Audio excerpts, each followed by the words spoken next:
Favor naman dyan. Tulungan mo akong alamin kung saan pupunta si Shian ngayong gabi.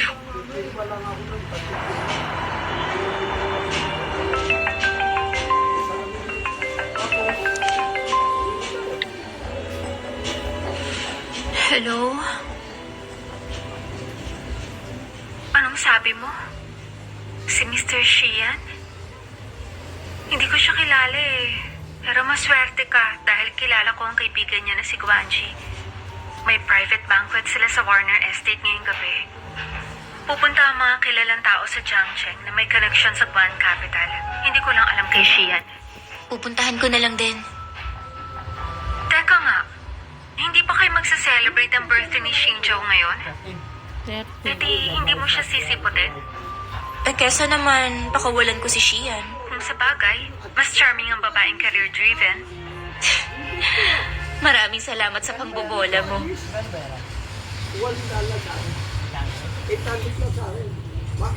Warner Estate.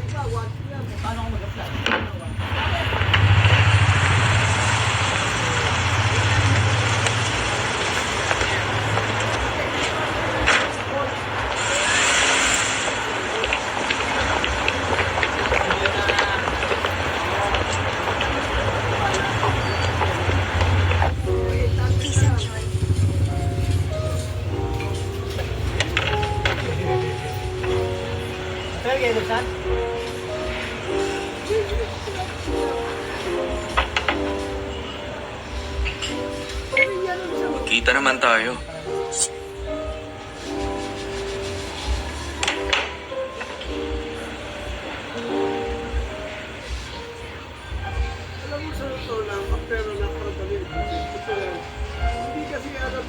Mr. Chen, magandang gabi. Nasa Warner Estate ako. Miss Jiang, paano mo? Pasensya na kung pumunta ako, pero importante lang po talaga. Pwede ba pakisabi kay Mr. Shi na hinihintay ko siya rito? Sana maramdaman niya na sincere talaga ako at mapagbigyan niya ako. Makinig ka. Maghintay ka na lang muna. Subukan kong kausapin si Mr. Shi. Pero di ko may papangakong haharapin ka niya. May posibilidad na wala kang mapapalat. Alam ko. Ganun pa man, maraming salamat sa'yo.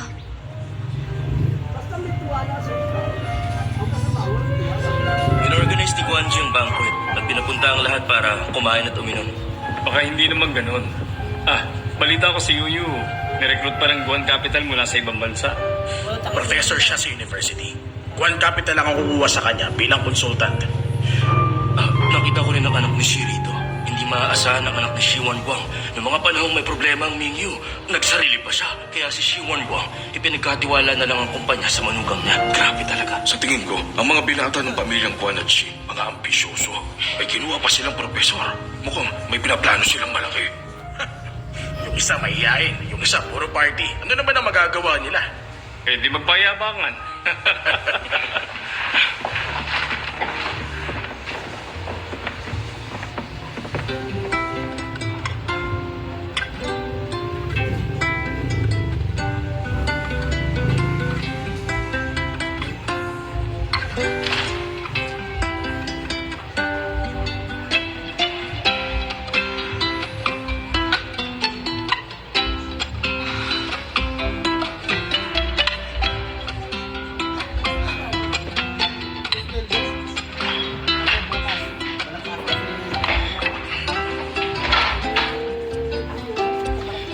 Malilate na naman ba si Guanji? Ha? Sabi niya naipit siya sa traffic pero malapit na rin siya.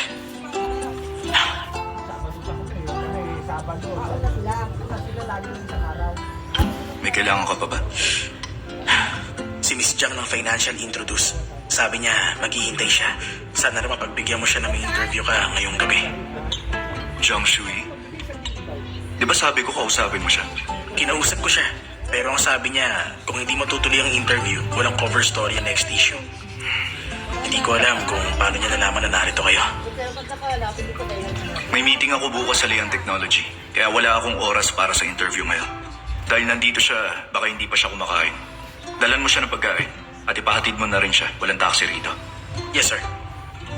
Graduate siya ng Harvard University. Dual PhD sa Economics at Finance sa Cambridge University. Professor sa University of Finance and Economics. Ang ganda ng resume niya.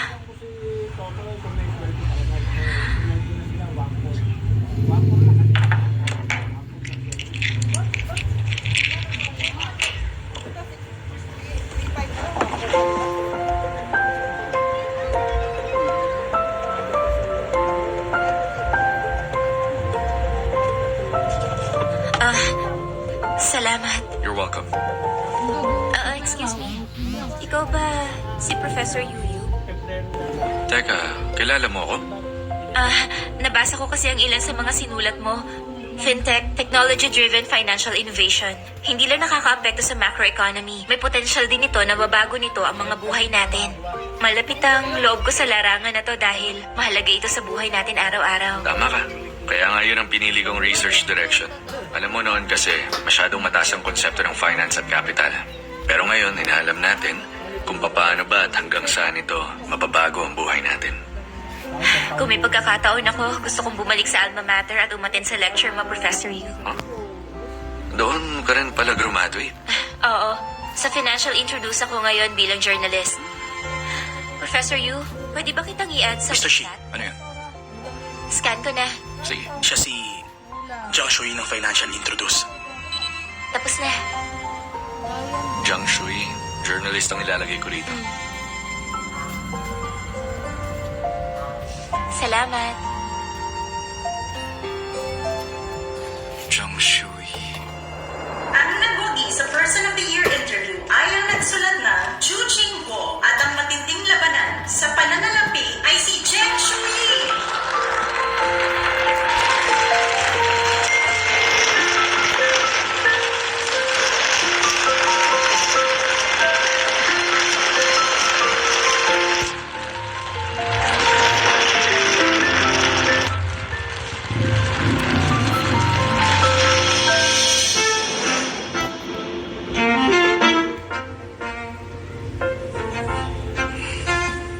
Pasensya na talaga, late na ako dumating. Guanji! Tagal na natin hindi nangangabayo. Pasensya na talaga. Ang balita ko kasi nasa Shanghai ka raw. Nakabalik na ako. Kung ganun, magkita na lang tayo bukas. Sa pagkakaalam ko, hindi bukas sa medium banquet na to. Tama. May hinihintay kasi ako na interviewee.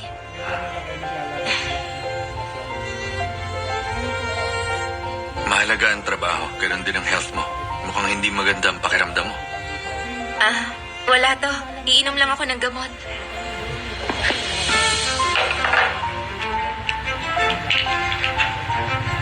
Mauna na kami sa loob. Sige.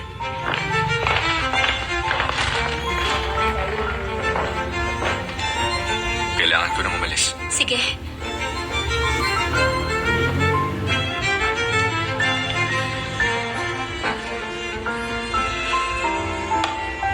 Pumasok na tayo.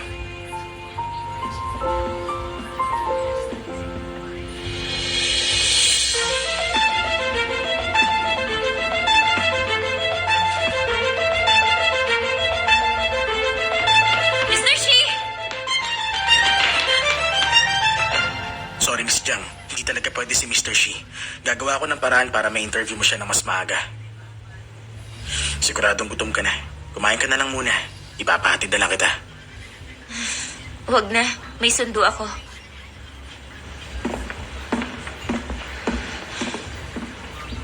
Malapit na yun eh. Kahit ipakita mo lang sana ang mukha mo. Masaya akong makita kayo. Ganun din ako. Mr. Jiang, para sa tagumpay.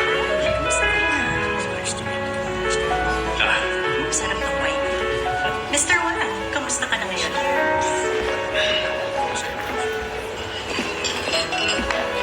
Hello, Professor Yu. Maligayang pagbabalik. Hello, Mr. Shi. Salamat. Nabasa ko ang research mo sa epekto ng financial constraints sa financing behavior ng mga kumpanya. Naiiba sa domestic perspectives. Nung nakaraang taon pa yon, medyo mahaba yon. Nagbago na ang pananaw ko ngayon. Tanggapin ang pagbabago. Masaya akong kinuha ka ni Guanji. Marami kaming pagkakataong humingi ng payo sa'yo. Sobra naman yun. Walang limitasyon ng Yun Chuang. Magtulungan tayo.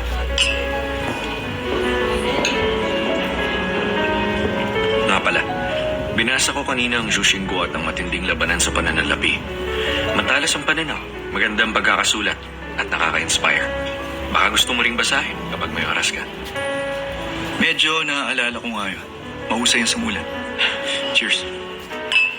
Ladies and gentlemen, attention please. Nagtipon tayo rito ngayon dahil matagal na kayong kaibigan ng Guan Capital. Ngayong gabi, inihanda ko ang banquet na ito bilang pasasalamat sa inyong kooperasyon. Kasabay nito, gusto kong ipakilala ang bagong kaibigan. Ang aming strategic advisor, Mr. Yuyu, isang finance professor.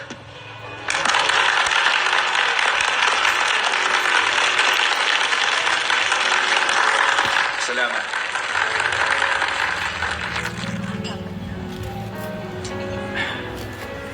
Enjoy kayo.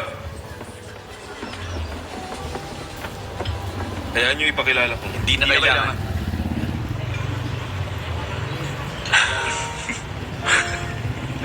Yuyu, alam mo bang noon ka pa niyong gusto makilala? Teka, hindi ko pa siya nakitang naging ganyan. Kahit sa mga babae. Totoo ba yan? Okay, may dapat tayong ayusin. At meron na tayong expert. Suportado tayo ng dad ko at sigurado ako ron. Kailangan nating manalo sa mga old-timers sa Yunchuang. Tungkol pala sa dad mo, ay gusto mong... Sandali lang. Huwag tayo magmadali. O sige. Pwede na nating sabihin na tayo ang Three Stooges. Hindi ako katulad mo. Okay, sige. Para tayong Three Musketeers. Walang makakapigil sa ating tatlo. Cheers.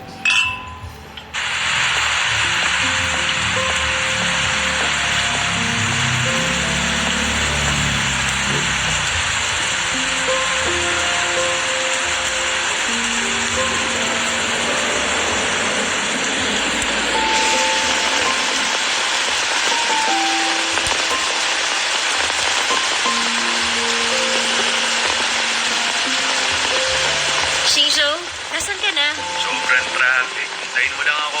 Punta na ako. Sige, nandito lang ako sa tabi para hindi ka na maghanap sa akin.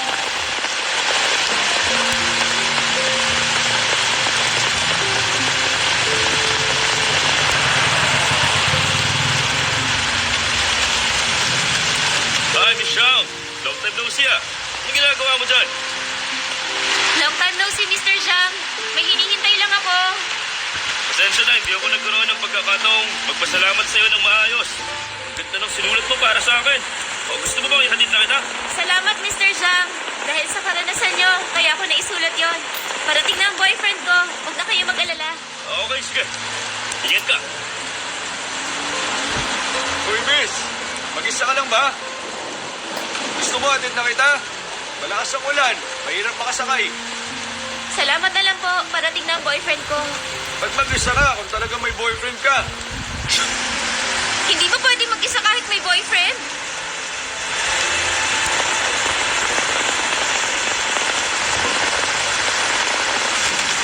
Bakit kaya nandito pa siya?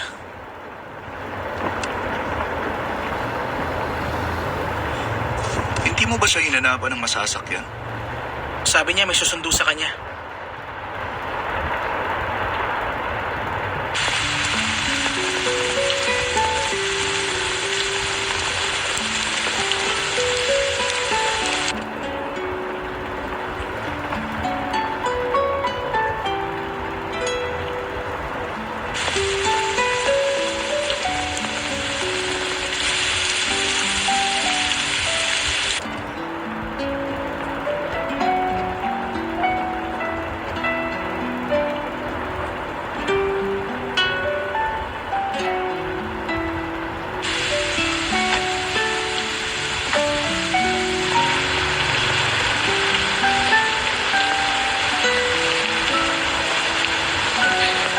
Shinjo, gaano pa katagal?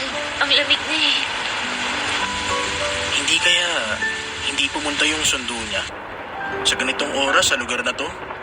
Sabayan pa ng ulan? Mahirap makasakay. Ilapit mo ang kotse.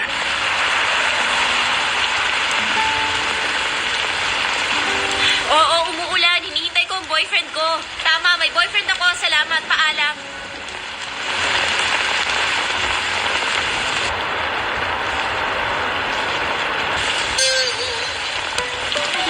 di ba? Sige, alis na.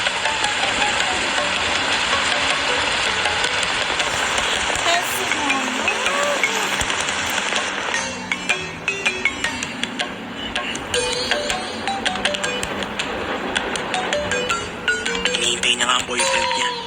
Hindi ko akalain na may boyfriend ka talaga siya. Ilang beses kaming magkausap sa phone. Palagay ko, madali naman siya pakisamahan. Siguro dahil hindi natuloy yung interview, tapos may mga taong kinukulit siya. At ang lamig pa, kaya naman, naiinis na siya kanina. Mukhang concerned ka kung may boyfriend nga siya o wala. Hindi po. Ang sa akin lang, maganda talaga siya at masipag sa trabaho. Normal lang na magka-boyfriend siya. Sa tingin mo maganda siya at masipag sa trabaho? Siyempre naman, malaki ang tiwala nilang lahat. Lalaktaw po siya ng rango at magiging deputy editor. Tianxiang, may napansin lang ako. Ano po yun? Mas malaki ang talent mo maging marites kaysa assistant. Ay,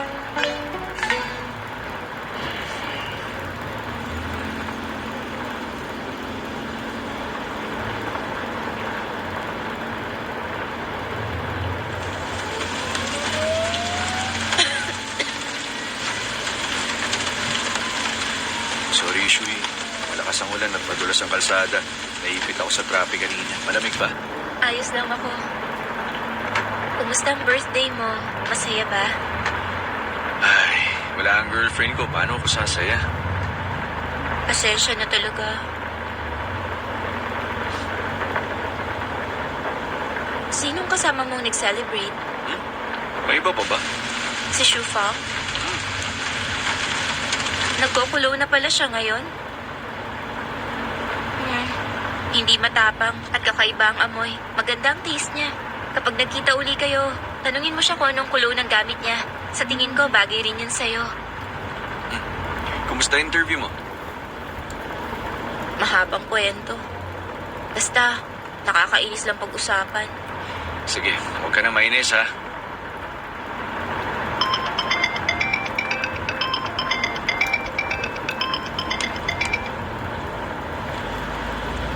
Bakit pinatay mo? Sa'yo lang ako pagkatapos ng trabaho. Walang pwedeng tumawag. Sumama ka muna. Ipagluluto kita ng noodles. Huwag na, masyado nang late. Di rin magandang pakiramdam mo. Bawi ka na lang sa susunod. Bakit napaka-considerate mo? Kasi mahal kita, nasisirahan ka na.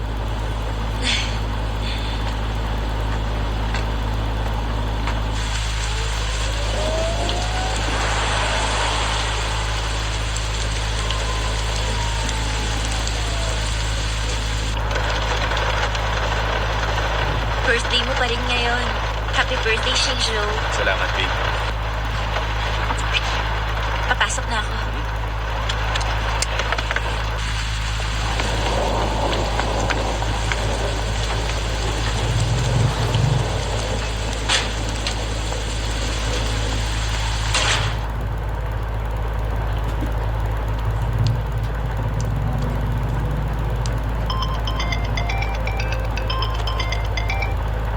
Hello?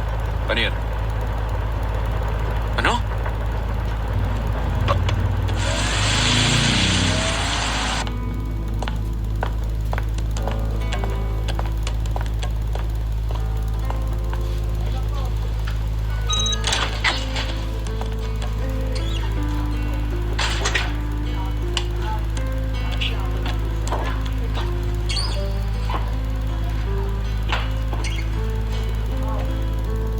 Ay.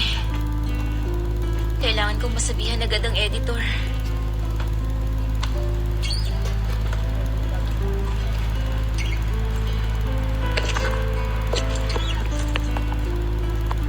Yung phone ko.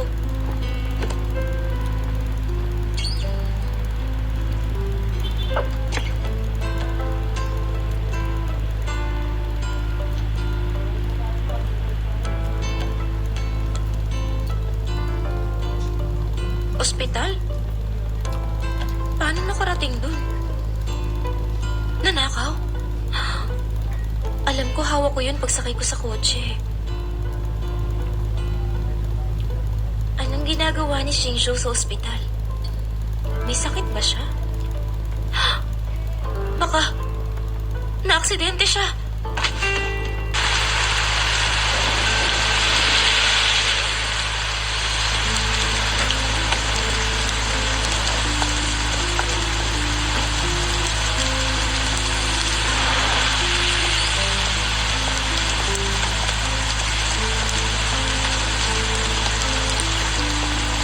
Nandito nga siya.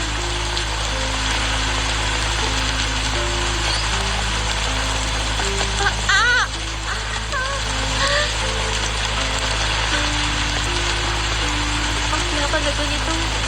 Ay, buti pa lumayo na ako.